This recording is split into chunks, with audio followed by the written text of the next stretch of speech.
Hey, welcome to the new series of the Backyard Professor podcasts, videos, recordings, whatever I call them. I pre record these. I'm going to do a New Testament commentary because this year the church is studying the New Testament, and I want to present information uh, in a type of a Sunday school format that I was always wanting to have in Sunday school but never did. I'm going to share, I'm not going to go systematically through the New Testament, but as things strike me and interest me, I will share them. I will do a little bit more in depth. I do want to cover some biblical scholars, some archaeologists, some historians, some philosophers, etc. I will use different video clips from different podcasts and videos. I will present my own slides, etc. I just want to share the fascination of what early Christianity can be if we study it correctly, and how fascinating the Bible can be. I'm going to utilize some of James Tabor's information in a video he did.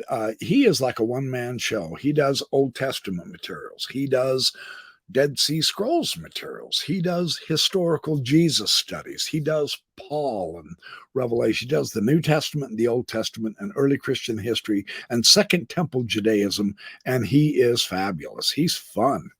So I've got some clips that I'm going to share and then comment on as we go through.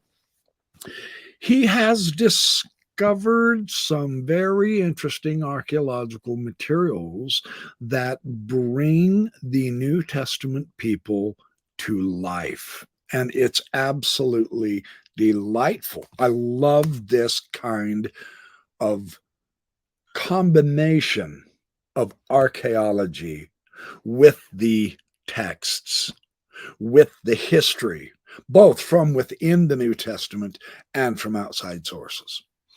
This is I can't help it. I love this stuff. So let me get on with this. Let me show you the first clip, and then I will show you each clip and comment on it as we go along. This is just so fascinating to see. I really, really enjoy these. Oh, whoops. No. View. Oh. Slideshow. I forgot to do that. Here we go. Okay. Oh, and then I'm on the wrong slide. Okay, here we go. There was a coin of Herod Agrippa, pottery, late Hellenistic, early Roman. But look at this. This has not been noted by people. I never see by people that write about this tomb. The names, three names: Simon Bar Saba, Miriam of Simon, probably wife, and a Matthew. Bar Saba is only known in all of our corpus in the New Testament in the book of Acts, right? That family name. Now, does that mean this is him? Not necessarily, but it's worth noting. It's a rare name, and the only way we know that name is associated with followers of Jesus. So it at least make you curious. Was there anything else in that tomb?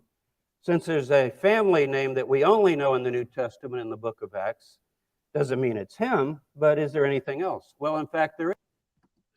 Yeah, and he begins that way. Now, he is at a biblical archaeology society meeting with all of the other biblical scholars here, and he is presenting what we knew archaeologically in ossuaries up to 1990. And ossuaries are an interesting phenomenon in the Holy Land. They only occurred during a specific time in Jewish and early Christian history.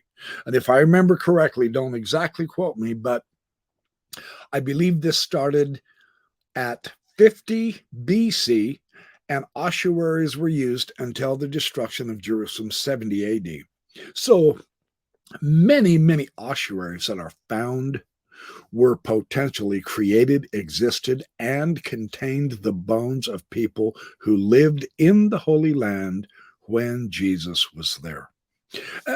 And so these can be quite significant. His archaeological excavations of the ossuaries are absolutely incredible. Let's take a look at the second clip here. As we go through, Is on the side of one of the ossuaries is written in what would be in English possibly translated by Sucanic as Jesus woe. Like a wail, a cry, could have several interpretations. Here's a close-up. There's E-A-sus and then U. Now, that seems to be a kind of possibility of a cry to Jesus, no matter how you interpret it. The consensus is that these two letters, iota, omicron, right there, and there is a stroke right here that sort of faded off. This, by the way, is written in charcoal. So, we're lucky to get these photographs. It's fading more and more and more. That it can't say Jesus woe, because, what would that mean? So it must be Iuda. So it's Jesus, son of a guy named Judah. It's nothing. Okay, that's, I guess, a possibility, except you don't have the last two letters. And so it's sort of an odd way to think of abbreviating Judah today as Jew, J-U. Jesus, son of Jew. There's no known use of that. But also, there is another ossuary. Now, why didn't I show you a picture of it? Because they couldn't find it. It's on the lid. It's in the Rockefeller somewhere, but they couldn't locate it. Also written in charcoal, and it says, Jesus alot. I put question mark because we don't know what alot. Is it from Allah, to rise up? Or is it from Elah, woe, maybe? An Aramaic form of woe? We can talk about all that, but I just want you to get a survey. But these are possible cries to Jesus on two ossuaries, or cries about Jesus. In other words, are these people named Jesus in the ossuaries? Possibly. Or could they be people who are crying to Jesus as they bury their dead? So what I love about James Tabor's doing is the scholarly approach is we're not going to be hard and fast and dogmatic. There's rules of engagement with archaeological materials, just like there are rules of engagement with the linguistic apparatus that we are given through the archaeological discoveries on these ossuaries. I love how he carefully is exploring, as well as giving his idea and why he thinks his idea could have merit. And he is giving other options. This is what actual good scholarship does. I personally really enjoy this approach of his. Let's keep going because he has some incredibly interesting stuff. On the PowerPoint, I think it eliminated some of the slides that wouldn't process right in the from the keynote to the PowerPoint, but only one. It is an ossuary just like this, and it has a charcoal cross on four sides. Four sides. And it's usually interpreted, it's just literally a cross mark like this on all four sides. It's usually interpreted as just random marks. Maybe somebody was getting ready to make a decoration on all four sides and they put a cross. But it can't be a cross because the conclusion of most scholars of early Christianity is the cross didn't exist. So let's go ahead. I like how he's doing this. What he's doing now, that last clip we saw, are various different inscriptions or art decorative motifs that have been found throughout various different ossuary discoveries. And so he's trying to discuss the significance of this in relationship to Second Temple Judaism and early Christianity. And let's go to the next presentation. He does a couple of these that are quite remarkable. On the Mount of Olives at Dominus Flevit, there's a huge cemetery, necropolis of the dead. It seems to have any number of things. One possibility is Shimon bar Jonah, Simon bar Jonah, that might relate to early Christians because we do know a Simon bar Jonah in the New Testament. And there's a lot more in this cemetery on the Mount of Olives. Oh, there's the cross. Okay, I was wrong. Yay, nothing got eliminated. Okay, see right there? And there's the other side, and there's four. So whatever you want to call it, it's not an X, it's a T mark on all four sides. Fascinating that he is willing to recognize the name Simon bar Jonah. We have that name now on an ossuary that was discovered. And we do know a Simon Bar Jonah in the New Testament. Now, he's not jumping up and down saying, see, this proves Jesus Christ existed, or this proves reality, or whatever. He's saying, look, the name is right. And the name is right for the New Testament. We ought to at least acknowledge that. There is some real die-hard biblical scholarship who truly just argues against any kind of a connection whatsoever with the ossuaries, with New Testament personalities. He is summing up to 1990 right now with these first few slides opening what they have come to up to the 1990s. And then he made a screaming archaeological discovery with ossuaries. And that's what made me want to do. This is a wonderful way to open my New Testament commentary. This is the stuff that brings the New Testament to life. These are real people. Well, I mean real flesh and blood people. They really did exist. They died. We have some of their ossuaries. What are their stories? This is just so wonderful how Tabor is bringing all of this material out. Let's see some more. Okay. Now, we can't do all of them, but here's an example. And most of these are at Dominus Flavit. Of all, here's the X mark there you just saw. This is a monogram that's in the Dominus Flavit cemetery. These are all sorts of others. This one is Judah, and right under it, a mark just like that. Well, pretty clearly, that seems to be associated with the name. We've got another Jesus right here. This is Jesus, and notice there's an X in front of it. That's also true on the Talpiot tomb ossuary that we're going to get to, the Jesus tomb. It has Jesus written in Aramaic, and it has this identical X right in front of it. This generally is seen to be such a clear, no one would say that's not a Christian cross, it's a Byzantine cross. And so the conclusion of Gibson is, my colleague Shimon Gibson, that that is a Christian cross on an ossuary, but it was put in later by maybe some tomb robbers. And I suppose that's possible, but it depends on your presuppositions. Here's our Jesus woe, and so forth. So let's take a closer examination here just briefly. Scholarship is justified, I think, in being cautious, in being careful. And so the consensus, the basic understanding for the time being up to the 1990s is that Christians technically didn't really formally exist until about the 4th and 5th centuries AD. Okay, so they're being cautious. Well, you see a Christian cross on an ossuary, and we know these never went later than 70 AD. After the destruction of Jerusalem, Jews quit using ossuaries. So we absolutely know that they are pre-70 AD, and to find Christian crosses on these is significant if that is what they are. And so I love how Tabor brings it out piece by piece, that in point of fact, we have a cross-reference, cross-checking happening with archaeology, written texts, and history that shows some remarkably Christian ideas here. Very fun materials, how he presents this stuff. Let's take a look. Now, if you go further afield, this is at Pompeii. Behind a plaque was found this mark of a cross with a kind of a little table under it. And that's usually dismissed as a bracket. It was holding maybe a shelf or something. But something was over this hiding it, whatever it was. And so normally you wouldn't hide a bracket, right? I mean, a bracket would hold a shelf. But you see how this wall is faded here. This is no longer visible.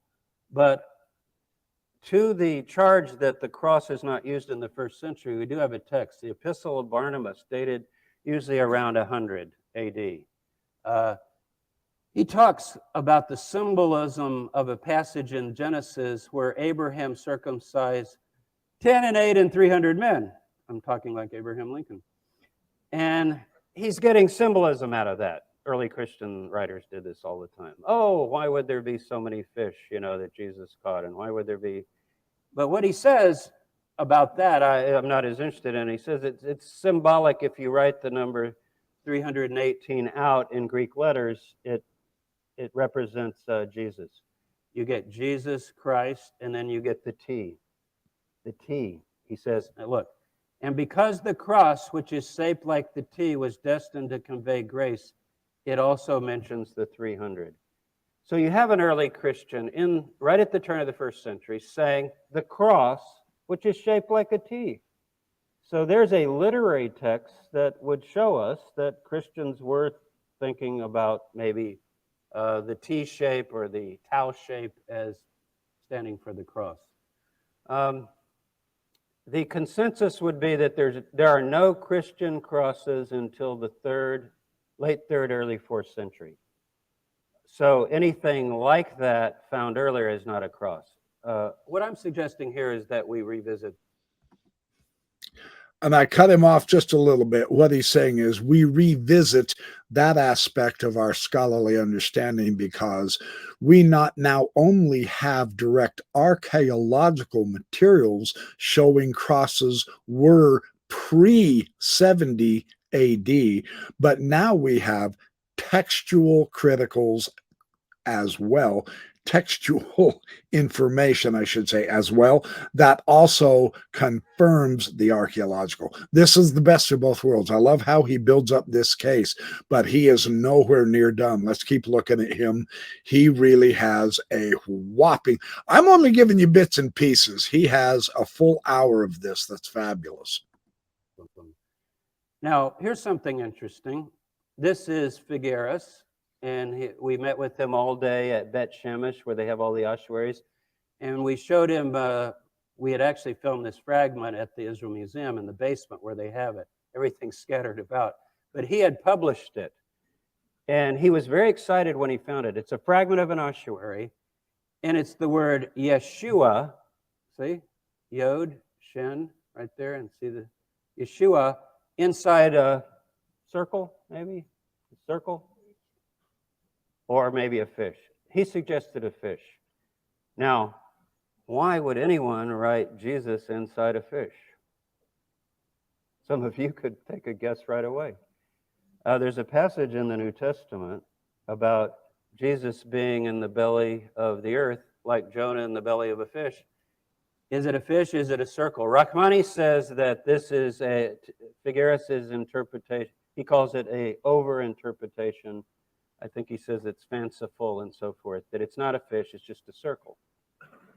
And then he mentions Price, who does the Cotton volume, also said, I think he's the one who said it's over-interpretation, meaning, it's a circle. But he gives two other examples of circles, which I'll discuss in a minute.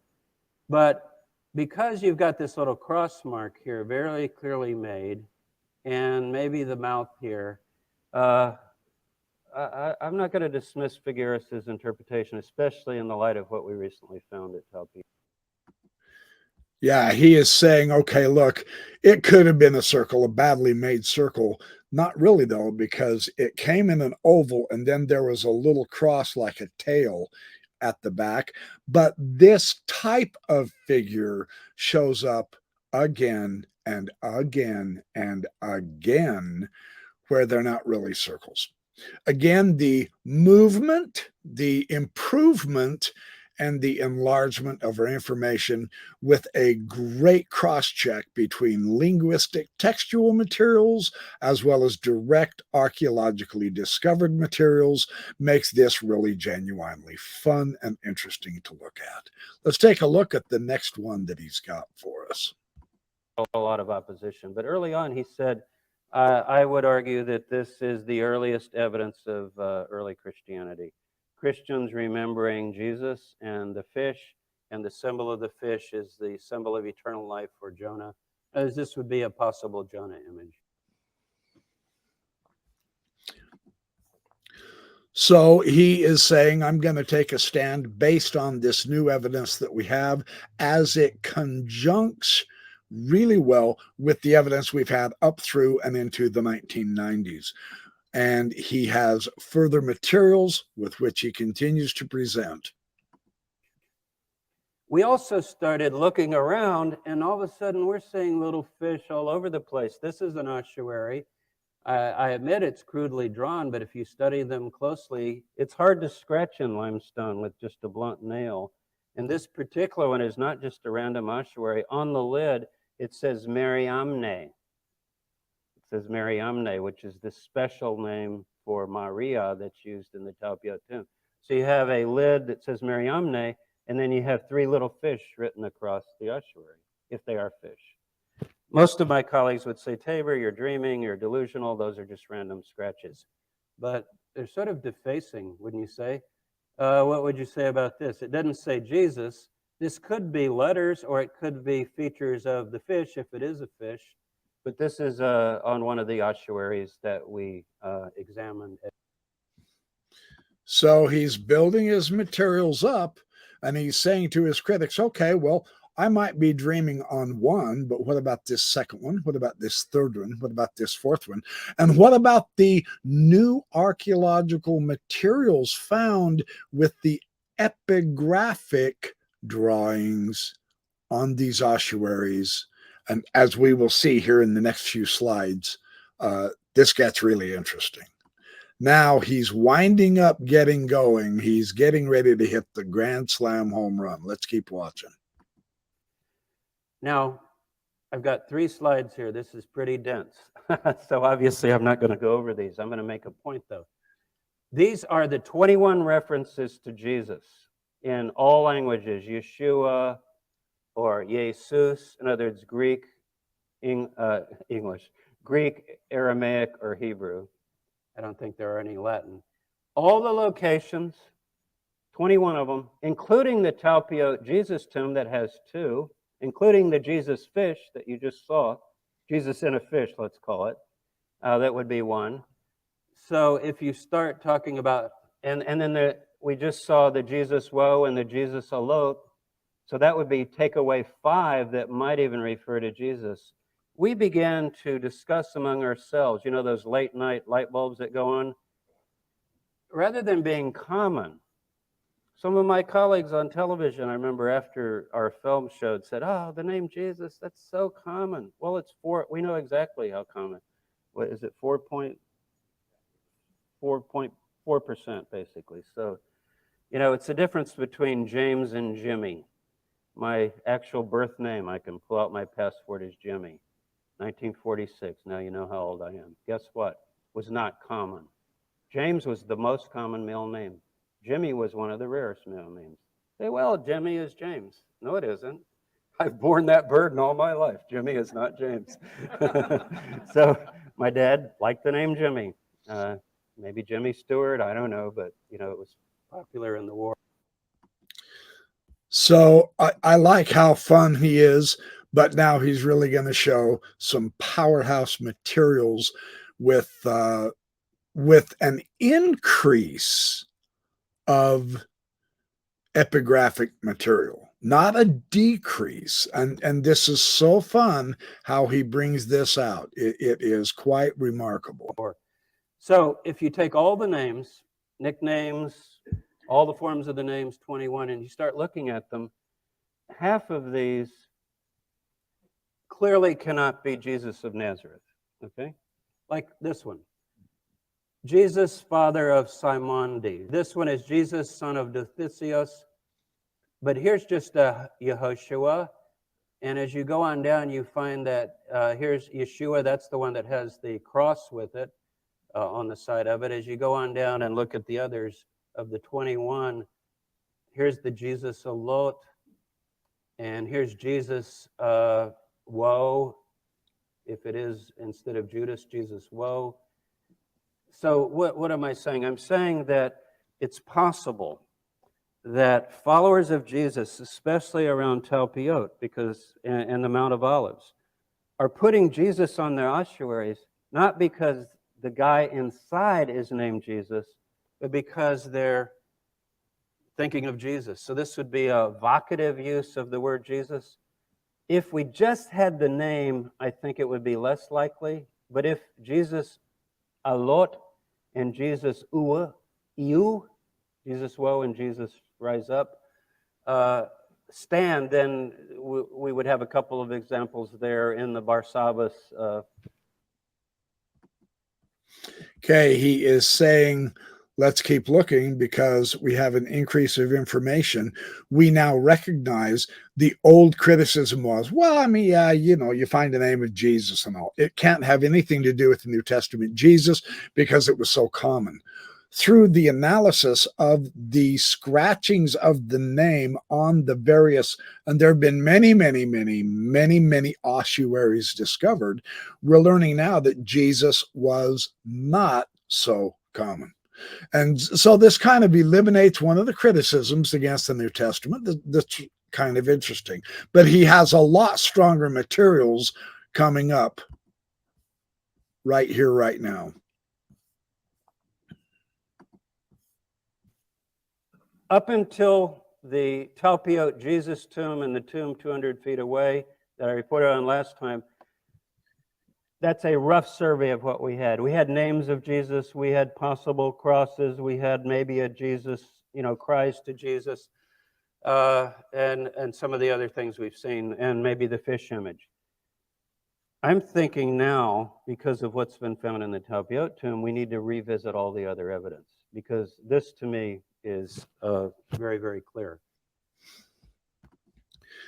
It is time to update. Now, I mean, even right now, it is time to update. That's what he's saying, because we can never rest on what we think we know. New information comes out. This is why I'm so excited to study the New Testament, because coming from a former apologist into the atheist camp for a while, and now I'm back into the seeker camp, I don't think the atheists have it right. I just seriously don't. There is now new ways of beginning to appreciate the depth of the New Testament with archaeology than we have had before. And it is just fascinating how he demonstrates this with the evidence. Most of you know there are two tombs. Here's the map. This is the old city. I realize that's not real dark. If you go south of the old city, you get just across the valley here. It's very close. You get the two Talpiot tombs side by side. The one that has the 6 names, including Jesus, son of Joseph, Mariamne, Yosef, Mattai, and so forth, is under this paving stone in this courtyard between 2 condominium buildings with this ceiling slab. I don't know if you caught that or not, but the Talpiot tomb that had the names of absolutely everyone associated with Jesus in the New Testament was discovered, and all of those unique fundamental names who were tied with Jesus in the New Testament has been discovered on the ossuaries. That's big stuff. That's really important. The problem is these condominiums were built on top of the tomb. Now watch where he says this second tomb was, where they made some seriously interesting discoveries. And their ingenious way of getting to those ossuaries to see what's going on. I love this type of detective work in history. James Tabor rocks. Let's take a look. But 200 feet away is this other tomb that's under a building. It's right there. And here's a map of it. Here's what the tomb looks like from its early exploration in 1981. This is, we call it the patio tomb to distinguish it from the one that's in the garden there, okay? Only one ossuary was taken out in 1981 hastily, and here is Simca and Felix, his associate, examining it. Looks like it might even be a child's ossuary, no inscription on it, but some nice decorations. And so there's still 7 left inside. We got a license to actually excavate this. So let's see what they find in this tomb. It is exquisitely interesting. Tunnels and bringing in heavy equipment. And so we did it with robotic camera probes. Here's the building, and here's the outline of where we thought was the tomb. We went in with drills. You can see the dimensions here, 2.35 meters. And we were able to get to a bottom floor and drop on down into the tomb. Here's our team. Rami Arav, who's the archaeologist of the team. I'm the historian. Our other assistants, we had the Israeli antiquities. We even had, at first, hostile and then friendly religious. See, it takes a team. That's what he's showing. And he had a tremendous team. It takes a lot of people to gather archaeological materials that could and perhaps shed light on a text in either direction, negatively or positively. So when we begin to get the congruence of textual matters, of archaeological materials, and of outside historical materials, that matters. Let's keep watching. This gets really cool how he does this. And I'm telling you, as I described to you a year ago, the feeling, the quietness. We could hear the whirl of the pulleys and the camera goes in and all of a sudden you get the image in it. I think we did yell out after we hushed for a moment, but there's that moment of hush where you feel like we're going in a place that hasn't, it was briefly looked at in 1981, but now we're examining it. And I love his spirit here. It has to be breathtakingly awe-inspiring. And it does get better, truly. we did find a couple of clear inscriptions. We knew there were 3. We'd been told there were 3 from that quick probe in 81, and then the excavators had to leave because of protests of the religious. They sealed up the tomb, and now we're back. This was in 210. The word Mara, the name Mara written. And this raises a whole controversy because there's also a Mara in the tomb 200 feet away, the Jesus tomb. And we have suggested, with great opposition actually, the consensus of most is this is just a nickname for Martha, but that Mara actually, Mar, Lord or Master, Mara, the feminine, that it could be the word Lourdes, honoring Our Lady or something like that, because it's also in the Talpiot. I just want to make the observation for you. Just realize these are 2 separate tombs. And in each one of the tombs have been found not only epigraphic materials of names that genuinely mean something in New Testament literary texts, it also has a cross-check between names associated with Jesus from 2 different places, among others. These are the 2 new ones, the one from 1981, and now this one that they just found. So this gets really exciting, and watch what he found. But in the old photographs from 81, look, that's clearly a name there. It looks like Ionas or Ulia, maybe John or Jonah or Julia. So this would be one of the things, if we can go back in the tomb, we would like to certainly read that very clearly, and we'd be able to read it clearly and get it. I'm going to go to the next one right here. On this particular ossuary, on the front of it is this, written between the decorations in a kind of a archway, decorated archway, is a 4-line Greek inscription. Here's several shots of it. Now this, it's not names, it's saying something. It's usually called an epitaph. And epitaphs are very rare. There are 6 or 7 that have ever been found on ossuaries, and invariably they say the same thing. Don't move these bones. Cursed is he who moves these bones, something like that. We immediately sight read that. This is basically me inking it in.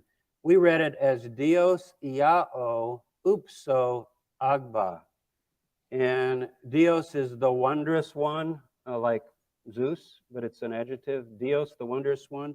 This would be a Greek form of the divine name, Yod He Vav He. but written in Greek. Upso is to lift up in Greek. Some of you know Greek. That's the main verb for lifting up.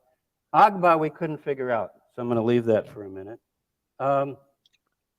This is just some stuff about Dios. It's a genitive of dis. And iao we found on other inscriptions. Here's an example of this particular spelling, how Greeks would write God's name in Greek. And upso, this is really interesting because you look up upso, the verb, in the dictionaries, and you begin to get two references in the New Testament using upso and referring to Jesus. When I am lifted up of the earth, I will draw all people to myself. And Acts 5, particularly, God lifted up this one at his right hand as leader and savior. So it's not that you couldn't use upso to lift up a chair or a book. I can upso a book, I can lift up. But in the context of a funeral, in a funerary context, in the context of an ossuary inscription, whenever you see something about lifting up, you wonder if it is either lifting up God or praising God, or maybe lifting up the person in terms. Yeah, now we're getting into the thick of it, and you'll notice that we have actual archaeological names in ossuaries and descriptions of something that actually do have relevance to what we have in the biblical New Testament. This is really fun to see how it all comes together. Of resurrection, and it depends on how it's translated. Our final translation of this right now, and we're open to suggestions. I'm giving a formal paper on this tomorrow at the SBL, in which I'll present for the first time to the Academy our final interpretation in terms of where we are now, is that it would be translated something like the wondrous, oh wondrous God, or the wondrous God, lift up, and then this nobody can figure out, Agba. But if any of you are Jewish, what is Agba? The Hagba, what is Hagba? You know anything about lifting up the Torah? What's that called? Anybody Jewish here besides Simcha? The lifting up of the Torah? That it is very possibly bilingual. That is, you have Greek, Dios, and then Hebrew written in Greek, and then Greek, and then Hebrew written in Greek. So it'd be, oh, wondrous Jehovah, lift up, or something like that. Or it could be, he has lifted up, or he will lift up, or please lift up. But something about lifting up, exalting, and calling upon God. If we only had that, I think we would be left there, but fortunately there was. I do want to make something crystal clear that I was told as an apologist whenever we discovered some kind of a scholarly rebuttal of one of our favorite points of evidence in favor of the Book of Mormon or the Joseph Smith translation of the Bible, etc. Scholarship is not just negative. Scholarship is not just uninspired guessing. He is working within the legitimate parameters of an archaeological discovery that gives you linguistic rules for the words, and it is entirely proper that he is sifting through not only the New Testament, but they look through Josephus, Philo, and all of the materials. And now that we have the Dead Sea Scrolls, they see if there's any connections with them, etc., to try to figure out what is going on. Notice how the context all of a sudden becomes really super helpful. This is not a context of the marketplace or a context of a traveler. This is within the context of a funeral, of an ossuary, of a burial of a person. And that becomes magnificent with this next discovery. This took my breath away. This is why I wanted to make this video for you. I thought this would be a perfect opening, beginning video on the New Testament stuff, because this is just, it's so fun. It's just so fun. I can't help it. I love stuff like this. More On the side of the ossuary next to it, there's this very strange thing that looks like a kind of a doorway and then maybe a window, but windows didn't really have cross panes like this. So is that a cross? But it definitely beckons something about entrance, going through. So we were beginning to see this ossuary as we put it together as something to do with resurrection. Also little fish. We think these are fish. Other people, it's not fish, it's just a little circle. But we don't have these sort of decorations anywhere else, and there are 5 of them across the top. And then this. I'm going to interpret this as a big fish. You see the little flipper here and the flipper here. Here's the body. There's a stick figure here. You go on back and you've got something that looks like a big tail. When we saw this within, maybe some of you saw it on the film, we identified it as a big fish spitting out a human figure, a Jonah image. And so that was our tentative identification. We considered other possibilities. Now, what he shows in the next few slides is really eye-opening. He's not attempting, he has no interest whatsoever in trying to confirm the story of the Bible. What he's trying to do is figure out what are these pictures on this ossuary. But notice how the text comes to give them a viable manner of interpreting the art. I love stuff like this. I just cannot help it. This is fun. The dominant, I think, counter-interpretation now is that is a vase. It's a vase. If it's a vase, it's got a pretty big, funny little bottom on it. See that bottom part there? Can you see that? And then you've got this little stick figure here, and you've got these little flippers. We're sticking with the Jonah, the fish idea, trying to pair it up with other things and pair it with the inscription, as I'll show you in a minute, why we would pair it with the inscription.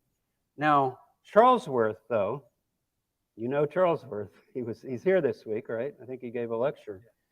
He started looking at our little stick figure here, and I'll give this in my paper tomorrow, but just for this lecture, this right here, Y-O-N-H, look, see, Y-O-N-H, Jonah, written in Hebrew. Now, some of my colleagues who are not epigraphers, it didn't say Jonah, it's just scratches, have said, you don't make a yod like that, and you don't make a vav like that, and you don't make a nun like that, and a hey like that. Have you ever looked at Ossuary inscriptions? You just looked at a few. They're very graffiti-like, right? But I think you could show this to an Israeli kid, and average Israeli kid would say, Jonah? Why is Jonah written on that? Yes, he's guessing a little bit until you see this next part. This is cool stuff. And also the average Israeli kid would say it's a fish. Here's a better picture. Okay, Y-O, look at the noon there, and the hey. There's the hey. It's written like this, the curve. It's very clear. Yo-na. And then whatever this is, I suggested to Sumka, I think this was my idea, that maybe they're going by the text, seaweed around the head. Seaweed around the head. So we went to the Jonah passage. The waters closed over me to take my life. The deep surrounded me. Weeds were wrapped around my head. At the roots of the mountains, I went down to the land whose bars close over me forever. Yet you brought up my life from the pit, O Yahweh, my God. Now, to me, that interprets the other, and the other interprets this, meaning the inscription. If it was just found anywhere, I guess maybe the inscription might say something else, like calling on God to exalt. You could say, "Oh Lord God, I exalt you," or something like that. But next to what I understand to be the Jonah image, I think the two go together, and that'll be my argument, my formal argument tomorrow in the paper. Not to mention the word Jonah written across the fish.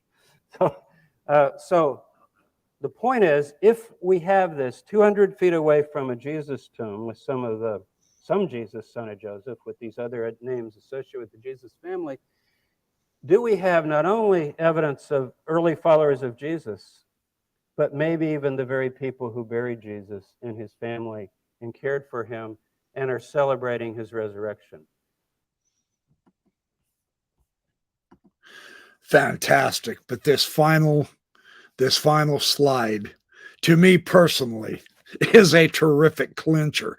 Not the end of the story, but a most definite advancement of the story to at least say, I will never be able to read about the sign of Jonah again the same when I get to it in the New Testament, because this archaeological material is really good.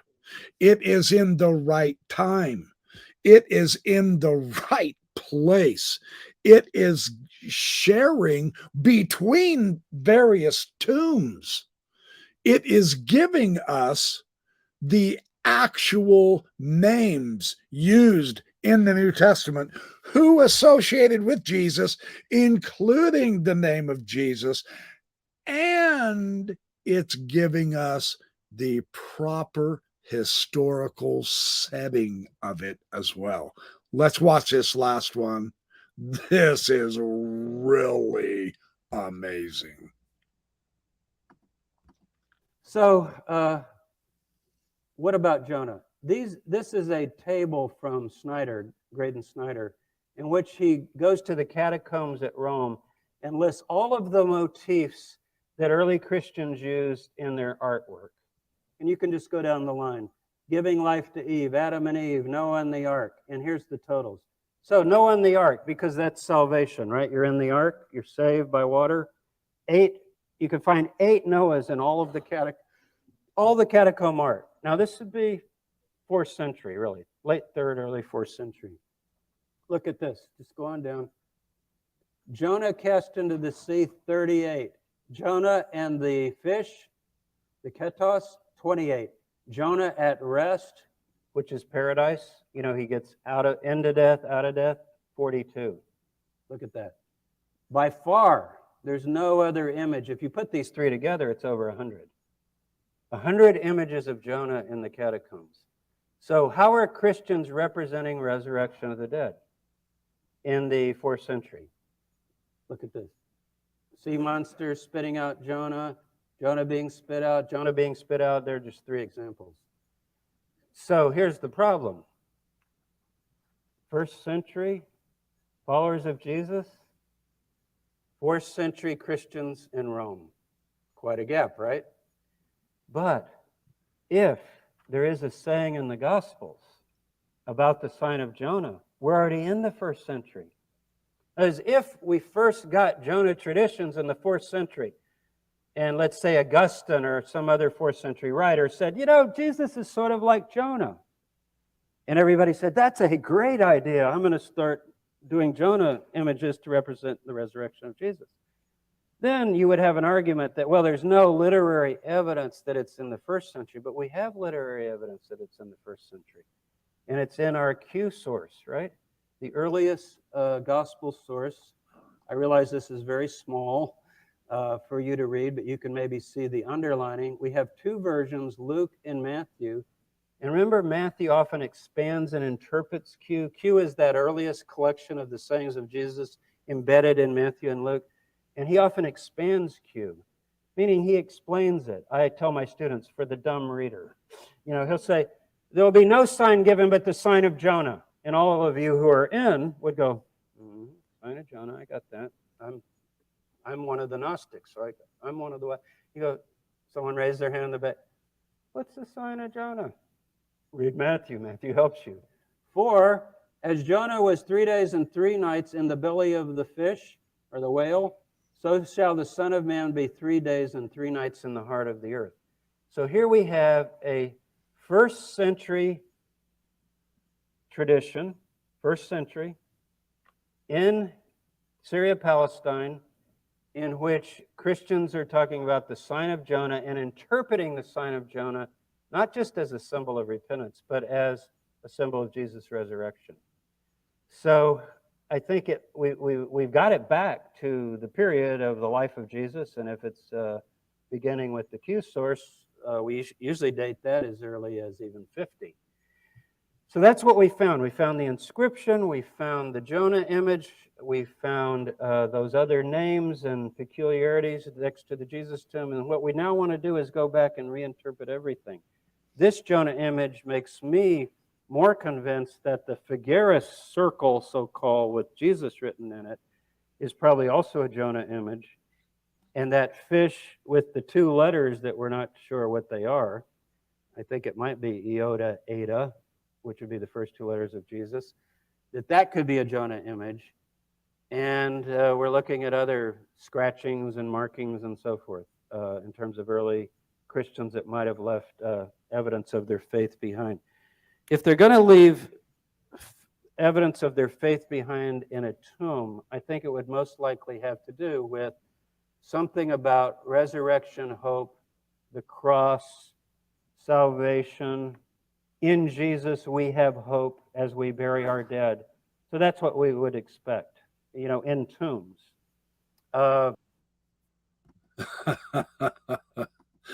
See, this kind of stuff just makes it so much more fun to read the New Testament, because we have an actual realism here through these ossuaries. These are bones of real people who were alive back in Jesus's day. No joke. These boxes were created and handled by those people. They were decorated and scratched on by real people in New Testament times, whose names we can directly tie in with Jesus's name, his own name is also on these ossuaries. See, this is the fun way to study the Bible. Let's do a cross-discipline analysis and see what we get with. Notice the scholarship is not dogmatic. He's presenting it as saying, okay, this is what we found. This is intriguing, that's intriguing, that's intriguing, that's intriguing, and that's intriguing, and that's intriguing. We don't have just something that's scattered and unrelated. We have several different intriguings that get us pretty excited. This is the best way to study the Bible, man. So I hope you enjoyed this, you guys. I'm going to have many more recordings on the New Testament commentary in the BYP Sunday School. And in the meantime, remember, be good, do well, have fun, work hard, sleep well, smile. It makes people wonder what you've been up to. Start reading your scriptures, watch these videos, and come and have some fun learning about the Bible with me now. Gonna be a great year.